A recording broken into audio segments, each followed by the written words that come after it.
Day 20 of 30 days of daily vlog challenge. ಇವತ್ತು Sunday ಎದ್ಬಿಟ್ಟು vegetables ತರಕ್ ಬಂದಿದ್ದೀವಿ. ನಾನು ನನ್ನ ಫ್ರೆಂಡು. ಅವಳು ನೆನ್ನೆ ನಮ್ಮ ಮನೆಗೆ ಬಂದಿದ್ದಾಳೆ. ನಿನ್ನೆ ವ್ಲಾಗ್ ನೋಡಿದ್ರೆ ನಿಮ್ಗೆ ಗೊತ್ತಿರುತ್ತೆ. ಬೆಳಗ್ಗೆ ಬ್ರೇಕ್ಫಾಸ್ಟಿಗೆ ನಾನು ದೋಸೆಗೆ ಚಿಕನ್ ಮಾಡೋಣ ಅಂತ ಅನ್ಕೊಂಡಿದ್ದೆ, ಬಟ್ ಅವಳು ಚಿಕನ್ ಬೇಡ ಅಂತ ಅಂದ್ಲು. ಅದಕ್ಕೆ ಬೀನ್ಸ್ ಪಲ್ಯ ಮಾಡ್ತಾ ಇದ್ದೀನಿ. ನಮ್ಮ ಮನೆಗಳಲ್ಲೆಲ್ಲ ಅಕ್ಕಿ ರೊಟ್ಟಿ ಜೊತೆಗೆ ಈ ಪಲ್ಯ ಮಾಡ್ತಾರೆ. ಸೊ ಮಮ್ಮಿ ಹತ್ರ ರೆಸಿಪಿ ಕೇಳ್ಕೊಂಡು ನಾನು ಟ್ರೈ ಮಾಡಿದೆ. ನಾಟ್ ಬ್ಯಾಡ್.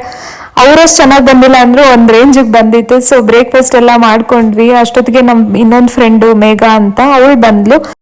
ಎಲ್ಲರೂ ಮಾತಾಡ್ಕೊಂಡು ಆಟ ಆಡ್ಕೊಂಡು ಚಿಲ್ ಮಾಡ್ಕೊಂಡು ಒಳ್ಳೆ ಟೈಮ್ ಸ್ಪೆಂಡ್ ಮಾಡಿದ್ವಿ. ಆಮೇಲೆ ಎಲ್ಲರಿಗೂ ಹಶ್ವಾಗಿತ್ತು. ನಾನ್ ಮಾತ್ರ ಮನೇಲಿ ಊಟ ಮಾಡ್ಬಿಟ್ಟಿದ್ದೆ.